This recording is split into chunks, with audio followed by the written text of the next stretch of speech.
Bienvenidos otra vez al estudio que tenemos cada jueves. Estamos estudiando el Evangelio de Jesucristo y lo tomamos de Mateo. Mateo presenta al Señor Jesucristo como Rey a través de la profecía, y se cumple en Jesucristo toda la profecía, y Él escribe a los judíos. Estamos entrando ya en la última semana del Rey, su ministerio como hombre. Dios hecho hombre entre los hombres. Y miramos en el capítulo 21 su entrada triunfal, al comienzo del capítulo 21, después cuando Él purifica el templo, después se va a Betania, y en el verso 18 nos habla de que regresa otra vez a la ciudad, a Jerusalén. Viene de Betania a Jerusalén temprano, por la mañana. Vamos a orar a Dios primeramente para comenzar el estudio. Te damos muchas gracias, Señor, por habernos permitido, Señor, abrir tu palabra, Señor, para estudiarla y aprender de ella. Porque queremos, Señor, conocerte mejor. Si te conocemos mejor, te vamos a servir mejor, Señor, y vamos a ser más felices.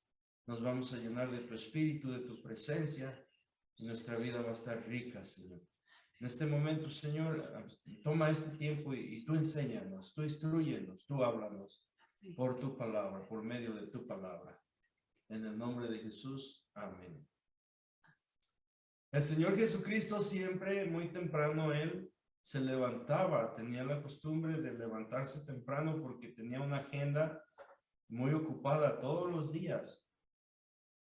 Él enseñaba, y también cuando la gente venía a Él, venía con muchas necesidades. Algunos estaban enfermos, otros eran atormentados por demonios, y Él hacía sanidades y también liberaciones, porque la gente que venía tenía diferentes necesidades. Pues Él se levantaba temprano también a orar. Cuando todo estaba oscuro, Él se levantaba a orar. Y aquí dice en el verso 18 del capítulo 21, por la mañana, volviendo a la ciudad, tuvo hambre. Viene de Betania a la ciudad que es Jerusalén. Pero Él tuvo hambre. Bueno, Hebreos dice que como los hijos participaron de carne y de sangre, Él también participó de lo mismo, o sea, de carne y de sangre, para vencer por medio de la muerte al que tenía el imperio de la muerte, esto es, al diablo. Bueno, el mismo Dios participó de carne y de sangre con el propósito de entregar su vida por el rescate de la humanidad. Y por eso también tenía hambre. Pero aquí Mateo lo explica que tuvo hambre. ¿Ok? El verso 19 dice, y viendo una higuera cerca del camino, vino a ella. La ley enseñaba que los árboles cerca del camino servían para las personas y podían tomar fruta de esos árboles. Nadie les iba a decir nada. De ahí se alimentaban las personas. Esta higuera estaba cerca del camino, y cuando la miró el Señor, se acercó a ella porque tenía hambre.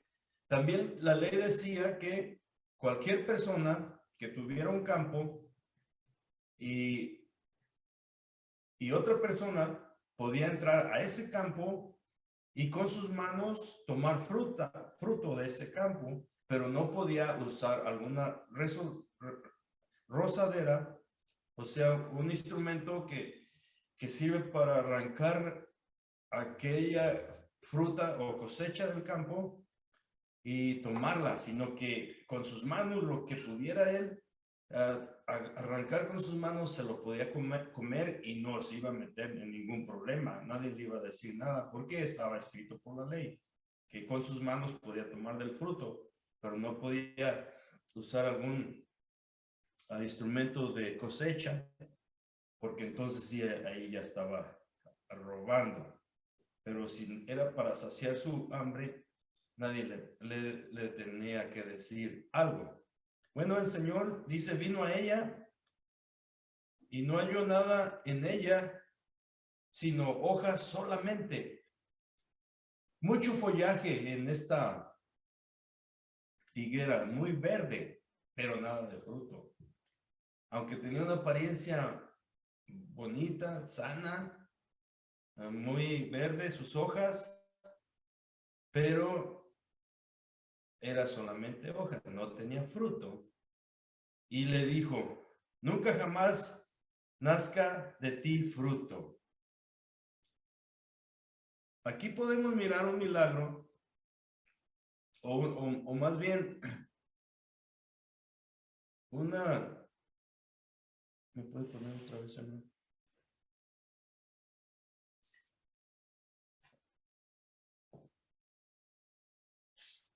Nunca jamás nazca de ti fruto, y luego se secó la higuera. Bueno, el Señor Jesucristo, todos los milagros que hacía eran milagros donde se beneficiaba las personas, milagros donde eran positivos, por decirlo así, pero en este caso fue un milagro negativo, o sea que le quitó la vida a la higuera, porque le dijo, jamás, nunca jamás nazca de ti fruto, y luego se secó la higuera. Le quitó la vida a la higuera. Algunos aquí de los que contradicen, dicen que porque él no quería a las higueras, que por eso la maldijo, porque esto explica la maldición de la higuera. Y otros dicen que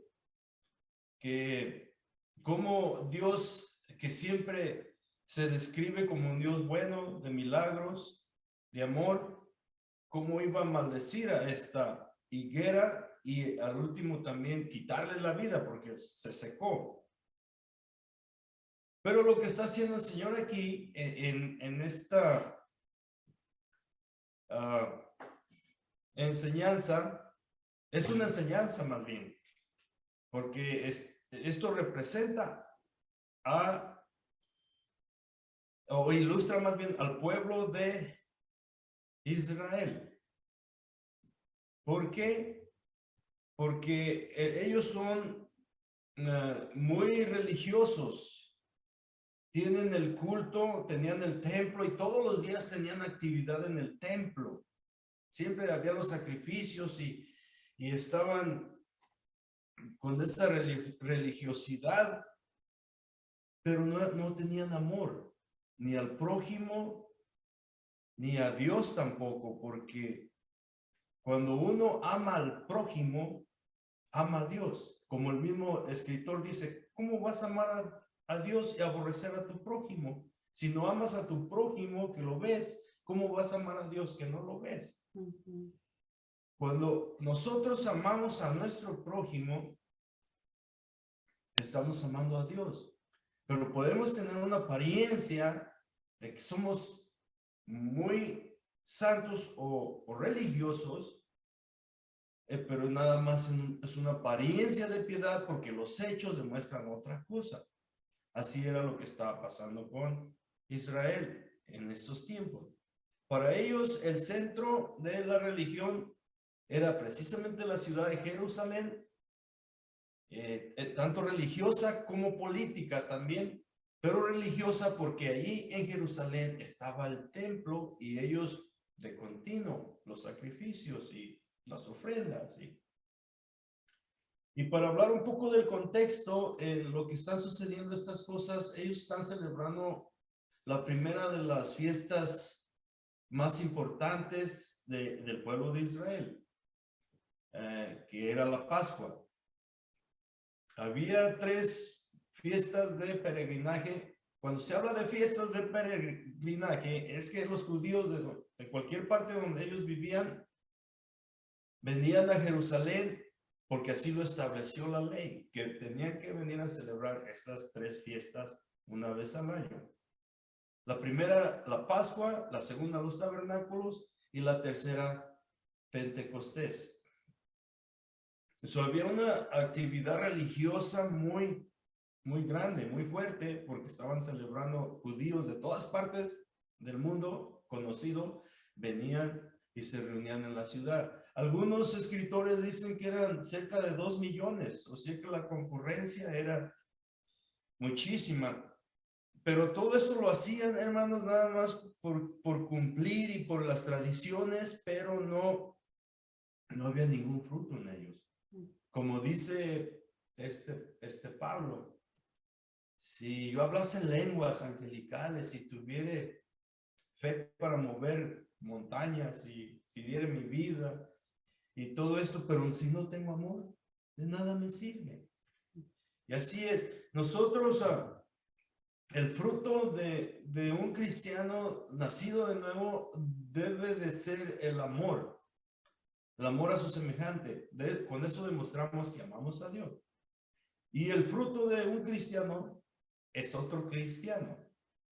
Nosotros tenemos que dar a luz a otro cristiano.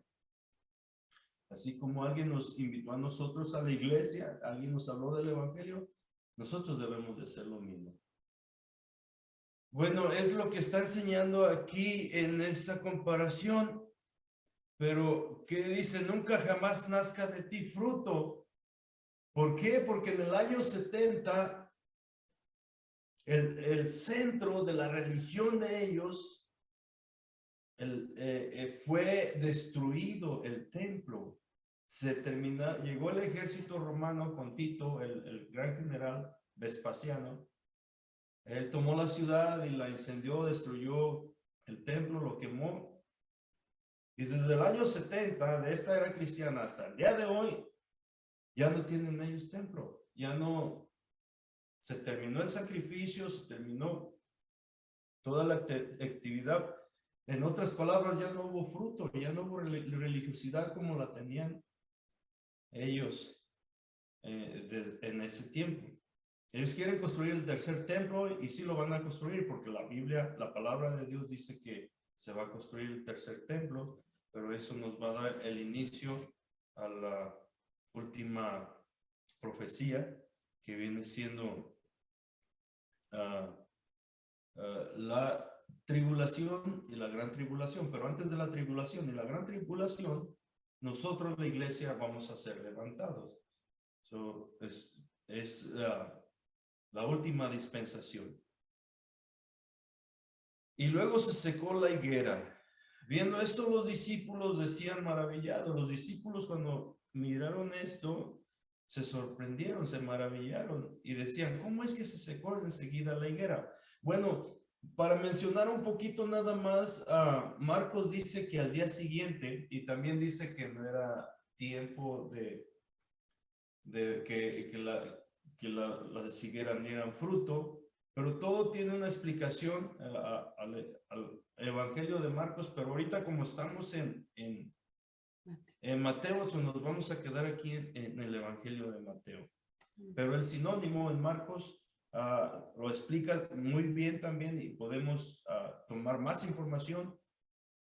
Pero tenemos suficiente ahorita aquí con lo de Mateo, nos vamos a quedar aquí en Mateo. Viendo esto, los discípulos decían maravillados, ¿cómo es que se secó enseguida la higuera? Respondiendo Jesús les dijo, de cierto os digo, que si tuviereis fe y no dudaréis, no solo haréis esto de la higuera, sino que si a este monte dijeis, quítate y échate en el mar, será hecho. Y todo lo que pidiereis en oración creyendo, lo recibiréis. Oh, muy bien. Ahora el Señor aprovecha aquí para enseñarles el poder de la oración. Pero la oración y la fe van juntas. Una de las armas poderosas que Dios le dejó al cristiano es tanto la fe como la oración. ¿Por qué? Porque aquí dice que si tuvieres fe y no dudares. Bueno, Santiago dice que el que pida tiene que pedir con fe y sin dudar. Porque el que duda, dice Santiago, es semejante a la onda del mar, a la ola del mar, que es arrastrada por el viento. El viento arrastra a la ola y no tiene, no está fija, siempre la mueve, la lleva, golpea la roca, la regresa, otra vez la lleva el viento, golpea la orilla, la arena, la roca y la regresa. No hay estabilidad en una persona que duda. La clave para poder recibir un milagro por medio de la oración es pedir con fe. Como dice también Hebreos, que es necesario que le hay y que es galardonador de los que le buscan. Bueno, pero ¿por qué dice aquí que si dijeres a este monte? ¿A qué monte se está refiriendo el Señor? Él está en Jerusalén y cerca de Jerusalén ahí está el monte de los olivos. Probablemente estaba mirando el monte de los olivos y era al monte que se refería. Si dijeres a este monte, quítate y échate en el mar, será hecho. Esto se llama hipérbole. Y hemos hablado anteriormente de hipérbole. Es una manera de exagerar las cosas en una ilustración para que las personas puedan grabárseles que es muy importante lo que se está diciendo. En este caso está diciendo que cuando se ora con fe, se pide con fe, son hechas las cosas, pero no en una manera sensacionalista, tratando de hacer sensación y exagerar las cosas, basado en esto que acabamos de leer, sino que cosas con lógica, que tengan lógica. Dios y todos los apóstoles fueron personas con un pensamiento lógico, sin exagerar las cosas. Pero el Señor está usando aquí la hipérbole, que se usa mucho en la retórica, en la enseñanza. Se usan palabras de retórica. Pero es sí lo que debemos de entender, que cuando nosotros oramos con fe, y como termina diciendo el verso 22, y todo lo que pidieres en oración creyendo, lo recibiréis. Tenemos que creer cuando pedimos con oración. Les voy a contar algo más personal, nada más para cerrar. Bueno, nosotros creemos mucho en la oración y practicamos la oración porque es un medio que el Señor nos ha dejado a todos los cristianos, todos. Entonces, se soltaron un poquito los ratoncitos aquí en la casa y mi esposa me ponía que les pusiera trampas, también veneno. Y hermanos, son muy necios, ellos se reproducen y son muy inteligentes también, muy inteligentes. Batallamos mucho y mi esposa dijo, me voy a poner en oración. Se puso en oración y ya no hay ratoncitos, hermanos. Entonces, porque se hace con fe, no dudamos. Señor, hemos tratado, hemos luchado de muchas maneras y ahora te lo ponemos como necesidad, como petición. Señor, llévate estos animalitos, y se fueron. Ese es un ejemplo nada más, hermanos, pero de varias maneras, cuando tenemos una necesidad, cuando hay un problema, cosas lógicas, nosotros acudimos a la oración. Dios les bendiga mucho. Este es el estudio y ahora la hermana Pati va a continuar con su estudio. Paz de Cristo, estamos contentos con Dios porque podemos otra vez estar con ustedes. Gracias de antemano por su apoyo que dan a estos estudios y que se conectan, ¿verdad? y que están quedando grabados por si usted quiere compartirlos con algún familiar y quiere que sea de bendición para ellos, pues nada más compártalos. Estamos en YouTube, también estamos en Facebook y la iglesia está como Rich Livermore Church, ¿verdad, pastor? Rich Livermore Church. Apostolic Church. Ok. Rich Livermore Apostolic Church. Así aparecemos por YouTube y también Facebook por si quieren entrar a nuestros videos de las enseñanzas del Evangelio de Jesús. Y vamos avanzando gracias a nuestro Señor Jesucristo. Y ya esta es la lección número 29 y me toca enseñar de la parábola de la fiesta de bodas. Y para eso vamos a leer Mateo 22 del 1 al 14. Mateo 22 del 1 al 14. Respondiendo Jesús, les volvió a hablar en parábolas diciendo, el reino de los cielos es semejante a un rey que hizo fiesta de bodas a su hijo y envió a sus siervos a llamar a los convidados a las bodas. Mas estos no quisieron venir. Volvió a enviar otros siervos diciendo, decid a los convidados, he aquí, he preparado mi comida, mis toros y animales engordados han sido muertos y todo está dispuesto. Venid a las bodas. Mas ellos, sin hacer caso, se fueron, uno a su labranza y otro a sus negocios. Y otros tomando a los siervos, los afrentaron y los mataron. Al oírlo, el rey se enojó y enviando sus ejércitos, destruyó a aquellos homicidas y quemó su ciudad. Entonces dijo a sus siervos, las bodas a la verdad están preparadas, mas los que fueron convidados no eran dignos. Id pues a las salidas de los caminos y llamad a las bodas a cuantos halléis. Y saliendo los siervos por los caminos, juntaron a todos los que hallaron juntamente, malos y buenos. Y las bodas fueron llenas de convidados.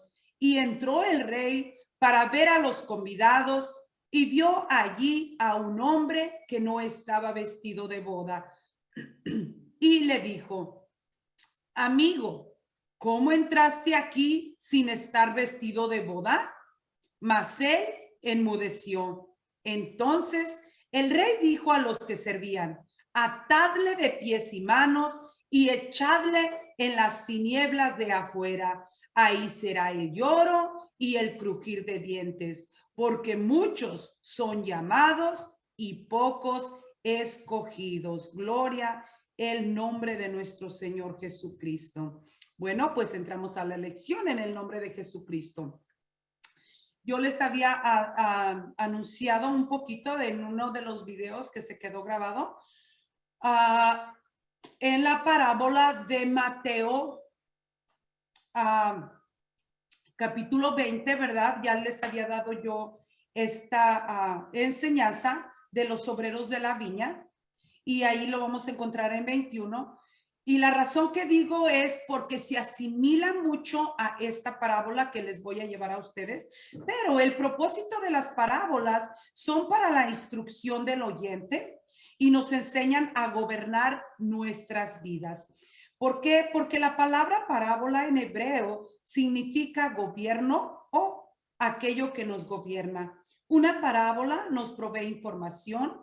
Las enseñanzas de las parábolas son para dirigirnos y gobernarnos. Este es el significado de una parábola. Bueno, pues la parábola de los sembradores de la viña que les estoy diciendo, que ya vimos este estudio, ¿verdad? A su servidora le tocó impartirlo a ustedes y para eso está en Mateo 20 del 1 al 16, los obreros de la viña. Y me gusta me gustó repetirlo un poquito porque se asimila bastante a esta otra enseñanza, pero el pastor, él está en el capítulo 21 y él les va a enseñar otra parábola que también se asimila a esta que yo les voy a llevar a ustedes y va a ser los labradores malvados. Esta parábola también se asimila mucho a esta que también voy a llevar a ustedes, en la cual la he decidido partirla en tres partes por la razón de que del capítulo 1 al capítulo 6 está dirigiéndose al pueblo judío, ¿verdad? Bueno, pues la parábola de la fiesta de bodas es la que yo voy a llevar a ustedes hoy en este día. Y para eso Jesús complementó la enseñanza con una tercera parábola que precede a una serie de declaraciones de Jesús. Esta es la tercera, ¿verdad? Que ya les explico que una está en el capítulo 20, la otra en el capítulo 21 y ahora esta en el capítulo 22. La parábola presenta una clara enseñanza sobre quienes actúan negligentemente, despreciando los privilegios que tenían como pueblo de Dios. Y acordémonos que el pueblo judío es el pueblo de Dios, es el pueblo que Dios eligió desde el comienzo del mundo, ¿verdad? Ellos estaban en el plan divino de Dios. Pero más adelante ya nosotros venimos también a estar en el plan de Dios porque iba a abrirse una gracia y nosotros estamos ahora en la gracia divina de nuestro Señor Jesucristo. Pero la profundidad de la enseñanza es tal que solo Jesús podría impartirla, representando la culpabilidad del hombre unida a la misericordia divina de Dios. Y para eso, Mateo 22, de 1 al 2, vuelvo yo a repetir estos dos versículos donde dice, respondiendo Jesús les volvió a hablar en parábolas, ¿verdad? Diciendo, el reino de los cielos es semejante a un rey que hizo fiesta de bodas a su hijo. Si nos acordamos que en la parábola, ¿verdad? Que les estoy hablando del 20 de los obreros de la viña, ahí nos está enseñando que era un dueño de la viña, ¿verdad? Y este hombre es propietario de una viña, el cual salió temprano de mañana para contratar trabajadores para su viña. Pero ahora, este dueño de la viña, ahora en Mateo 22, lo está presentando como el rey, ¿verdad? El reino de los cielos es semejante a un rey que hizo fiesta de bodas a su hijo. Jesús sabía que los fariseos y los principales sacerdotes entendieron que las dos parábolas anteriores era una referencia a ellos. La primer parábola del capítulo 20 y luego del capítulo 21, ahí se dieron cuenta que nuestro Señor Jesucristo estaba hablando de ellos, ¿verdad? ¿Por qué digo esto? Porque Mateo 21, 45 el pastor nos la va a enseñar en su capítulo cuando ya él entre en esta parábola. Pero esta parábola dice, y oyendo sus parábolas, los principales sacerdotes y los fariseos entendieron que hablaba de ellos, porque ellos eran los malvados que mataron, ¿verdad? A los de la viña, a los enviados a trabajar en la viña. Pues ahora otra vez viene a pasar lo mismo en esta nueva parábola que estamos enseñando, ¿verdad? Que se está asimilando. Sin embargo, aún profundizó más en su enseñanza y advertencias con una tercera parábola, que viene siendo esta. La parábola ofrece una primera dimensión en relación con la realeza, quien hace la invitación. Se trata de un rey y de la importancia del festejado. Imagínense que el presidente de los Estados Unidos nos invite a nosotros a una cena, ¿verdad? De gala que van a tener. Pues yo no me podría negar a ir, ¿verdad? Porque es una cena en la cual el presidente se tomó el tiempo para invitarme a mí. y mandarme, Patricia Carmona, te invito a una cena que vamos a tener de gala. Tráete tus mejores trapitos que tienes de ponerte, ¿verdad? Pero imagínense, este personaje nada más es el presidente de la nación de los Estados Unidos. Pero este rey que yo les estoy presentando es el Rey de Reyes y Señor de Señores, que manda a sus enviados a que trajeran a todos a esta gran cena que se iba a celebrar. Y este rey poderoso manda a estas personas a que traigan a sus escogidos. En la parábola anterior, Dios es comparado con un padre de familia. En esta parábola es presentado como soberano y como rey. Si bien la fiesta de las bodas del Cordero tendrán lugar en el futuro, con el regreso de Cristo a la tierra en compañía de su iglesia. Y es lo que estamos mirando aquí, que Dios ya está diciendo, nos está profetizando, ¿verdad? Está declarando de estas bodas que vamos a tener, en las cuales estamos esperando a celebrar en los aires cuando sea la venida, el rapto de la iglesia, ¿verdad? Estamos esperando este gran evento, y aquí el rey ya estaba diciendo de esta cena que iba a ser, ¿verdad? Y que va a llevarse a cabo. Y él está diciendo que invitaran a todos, ¿verdad? Y él manda a personas especiales a que inviten. Por ejemplo, mandó a Juan el Bautista, ¿verdad? Juan el Bautista eso vino a hacer, a traerlos a que se arrepintieran, porque venían esas grandes bodas, ¿verdad? En las cuales estaban invitados para participar a esas bodas. Bueno, pues Apocalipsis 19:9 nos habla de esas bodas. Y el ángel me dijo, escribe. A ver, Juanito, escribe, porque es algo muy importante.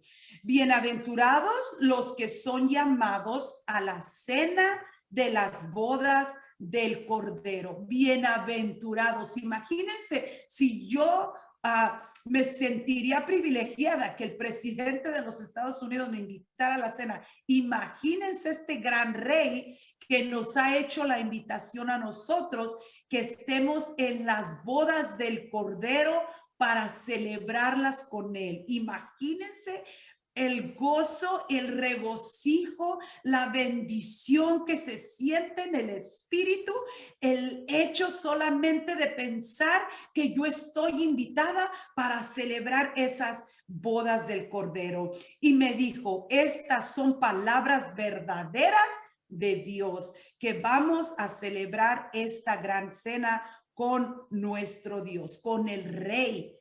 Anteriormente a esto se producía el admirable encuentro entre el rey y su esposa, que será presentada sin mancha y sin arruga ni cosa semejante. Cuando está diciendo sin mancha y sin arruga, es que no tenemos que contaminarnos con las cosas del mundo. Es muy fácil carnalmente contaminarse porque a la carne le agrada, ¿verdad? Pero el espíritu no, el espíritu nos está redarguyendo y nos está diciendo, y era un estudio que mi esposo ayer compartió, viene siendo como una alarma, ¿verdad, pastor? El espíritu es como una alarma de las que ponen en las casas, él decía de esta manera, y la conciencia nos está diciendo, pi, pi, pi, pi, pi, pi, pi, estás mal, nos está avisando, ¿verdad? Y es muy importante hacerle caso. ¿Por qué? Porque es importante lavar todos los días nuestras vestiduras para que no tengamos mancha ni arruga cuando venga nuestro Señor Jesucristo, ni cosa semejante. Y para eso yo me quiero respaldar con Efesios 5:27. Efesios 5:27 dice, a fin de presentársela a sí mismo una iglesia gloriosa. Imagínense, el rey se va a presentar una iglesia gloriosa porque él es rey de reyes y señor de señores, y su iglesia debe de ser gloriosa porque es rey, ¿verdad? Que no tuviera mancha ni arruga ni cosa semejante, sino que fuese santa y sin mancha. Sin embargo, debe apreciarse que la esposa no aparece en ningún momento del relato parabólico, porque la intención de Jesús era presentarse como el rey homenajeado. ¿Okay? A él es al que le vamos a rendir homenaje. En esta parábola el enfoque es traigan, conviden, traigan a la gente porque se van a celebrar estas bodas, invítenlos, tráiganselos de toda clase de cómo estén, ustedes tráiganselos, invítenlos, porque cuando Jesucristo envió a sus enviados, ellos no quisieron. Pues entonces dice Dios en esta parábola, ok, pues entonces vayan y traigan a todos los que se encuentren en el camino, ¿verdad? Luego en el versículo 3 dice, y envió a sus siervos a llamar a los convidados a las bodas, mas estos no quisieron venir, ¿se fijan? Dios mandó a los suyos, pero los suyos no quisieron venir. En los banquetes de los tiempos de Jesús, y desde mucho antes también, el que invitaba enviaba anticipadamente la invitación a quienes deseaban tener el día señalado. Por ejemplo, ¿verdad? Como ahora que tenemos una actividad, primero se les manda un aviso de aparta este día, save the day. Es apartando tu día, ¿verdad? Apartando este día. Luego se les manda otra invitación, ya, ¿verdad? Ahora sí, formal, y se hacía de igual manera. Primero les estaban avisando, pues Jesús mandó, vayan, avísenle a sus profetas, mandó a los profetas a avisarle a su pueblo, vayan y avísenles, ¿verdad? Isaías profetizando del Mesías y decía que iba a venir uno que iba a salvar a la humanidad, ¿verdad? Pues Elías estaba profetizando, él fue enviado a avisarles. Luego, cuando llegaba la fecha, enviaba nuevamente a los siervos con un llamado para que acudiesen al convivio. Y Esther 5:8 nos da un ejemplo perfecto cuando ella hizo un banquete, ¿verdad? Para Amán, el perverso. Lo hizo primero uno y luego hizo el segundo, ¿verdad? Más formal. En el capítulo 6 miramos. Bueno, pues sorprendentemente los invitados, es decir, todos los que habían sido invitados a la fiesta, se negaron su asistir a la fiesta. Ellos se negaron a ir. En estos primeros invitados está representando todo el pueblo judío, a los que primeramente debía ser anunciado el evangelio, porque el evangelio de San Juan nos dice que a los suyos vino y los suyos no le recibieron, mas a todos los que le recibieron, a los que creen en su nombre, les dio potestad de ser hechos hijos de Dios. Ellos son, ¿verdad? Porque a los suyos vino, pero los suyos no le recibieron. Y Mateo 22, verso 4 dice, volvió a enviar a otros siervos diciendo, decid a los convidados, he aquí, he preparado mi comida, mis toros y animales engordados han sido muertos y todo está dispuesto. Venid a las bodas, ya está listo todo. Nada más es que vengan, ¿verdad? Y tampoco él está suplicando, si quieren, venga, por favor. No, es un mandamiento que Dios les está diciendo, venid. No está suplicándole a las personas. No, no, no, no. Dios es, si quisieres, comeréis del bien, y si no quisieres, seréis consumidos a espada, porque la boca de Jehová lo ha dicho, ¿verdad? Yo quiero participar de esas bodas. Yo quiero estar en las bodas del Cordero. Yo quiero participar de esa cena que va a ser se va a celebrar, ¿verdad? Pues aquí Dios le está diciendo, venid a las bodas. No les está suplicando, les está mandando, vengan a estas bodas. Una tercera invitación se produjo ante el rechazo de los invitados. Ellos lo rechazan y otra vez vuelve la invitación. En esta ocasión se les advierte que la comida estaba preparada y todos los arreglos hechos para la celebración. Y ya todo está preparado. Ya muy pronto aparecerá el Señor. Ha cumplido sus promesas a los suyos.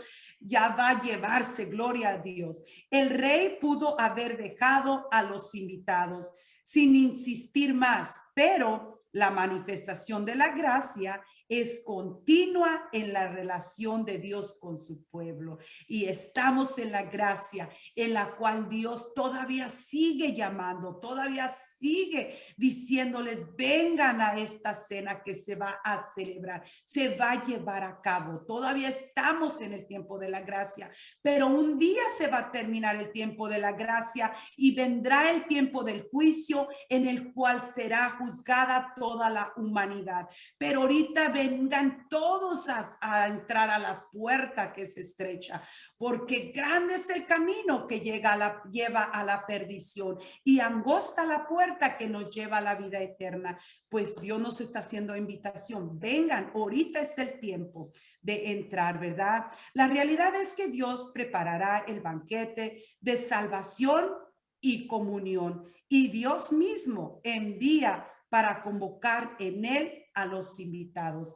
Él mismo envía para convocar a todos los que quieran venir, todos los que tengan hambre y sed de justicia, todos aquellos que deseen una vida diferente, una vida preciosa, una vida de paz, una vida de amor, una vida de felicidad. Vengan a esta invitación que el Rey mismo nos está haciendo.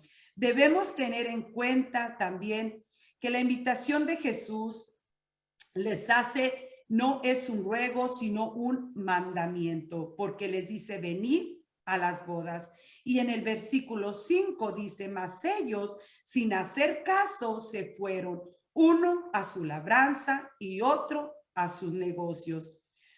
Dos de los invitados declinaron asistir porque tenían intereses personales superiores a la invitación del rey. Y es lo que hace también hasta este día. El mundo absorbe nuestro tiempo, absorbe todo lo que nosotros queremos darle a Dios, lo absorbe, pero tenemos que pelear contra eso, ¿verdad? Porque acuérdense que nuestra lucha no es contra los hermanos, la carne misma, es contra todo lo que vaga, ¿verdad? Y contra eso es con lo que tenemos que luchar para vencer y poder estar en la invitación de este gran rey.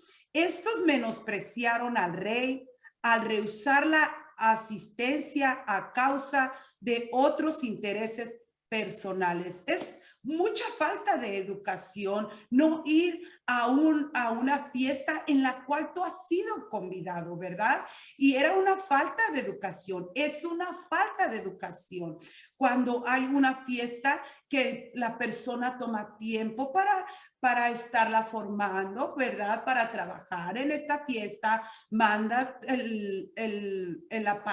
aparta la invitación, luego hace la invitación. Y es mucha falta de educación el no avisar que no vamos a poder asistir, pero aquí es algo que no hay explicación, porque es una falta de educación tremenda, porque no quieren asistir a esta gran celebración. Estos indiferentes al llamado representan a los materialistas que hubo en todos los tiempos de Jesús. En el versículo 6, y otros tomando a los siervos, los afrentaron y los mataron. Un grupo de invitados fue indiferente y despreciativo, pero otro fue violento y hostil. A la tercera invitación respondieron matando a algunos de los mensajeros. Y si se fijan, coincide con las otras dos parábolas, porque también hacen lo mismo. Mataron a los que fueron enviados ¿verdad? A trabajar a la viña. Luego mataron al dueño de la viña en la parábola que el pastor nos va a explicar. Y en esta también, cuando fueron ellos los profetas fueron enviados, ¿verdad? Para avisarles que venga porque iba a ser una celebración. Bueno, pues también los mataron. Dios había enviado continuamente sus siervos, los profetas, a Israel, con la invitación para acudir a él, y fueron rechazados, algunos incluso muertos. Y luego tenemos, por ejemplo, a Isaías, el primero de los profetas mayores hebreos. Le anunció al pueblo de Israel la llegada del Mesías que los salvaría. Era lo único que Isaías les estaba avisando, que venía un Mesías, ¿verdad? Y el que iba a salvar, el que iba a sanar. Y a todas las profecías son preciosas en el libro de Isaías.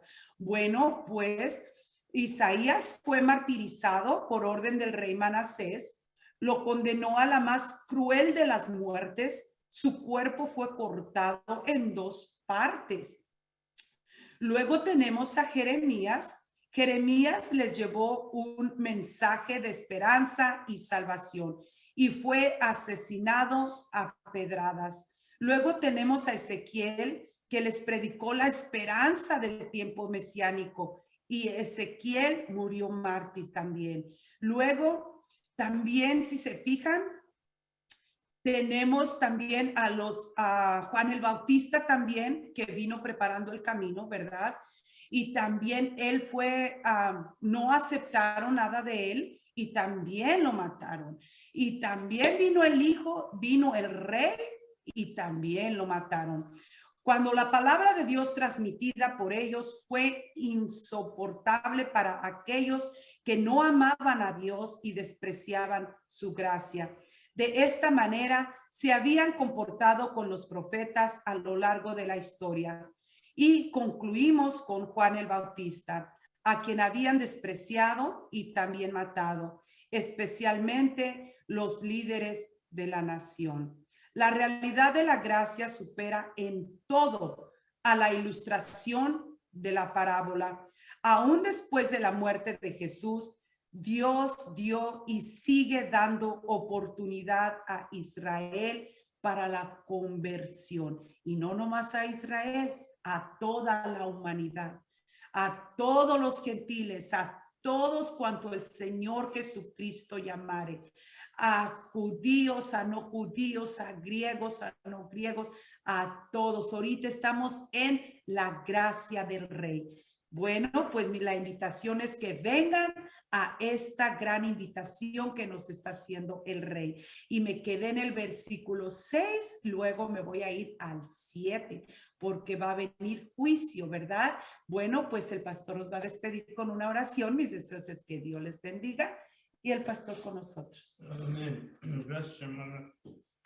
El evangelio es primeramente para el judío y después para nosotros, pero los judíos, ellos tenían otra expectativa, otra idea del Mesías. Y todavía lo siguen esperando, que establezca su liderazgo y Jerusalén como cabeza de naciones.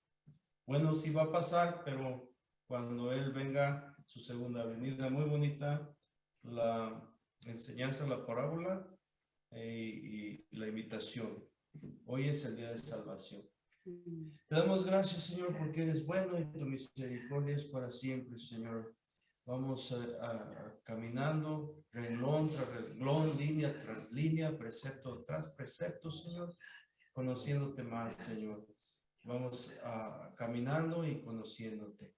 Te damos gracias, bendice, Señor, a los hermanos, bendice tu iglesia, bendice tu pueblo, en el nombre de Cristo Jesús. Amén. Dios les bendiga, hermano. Dios les bendiga.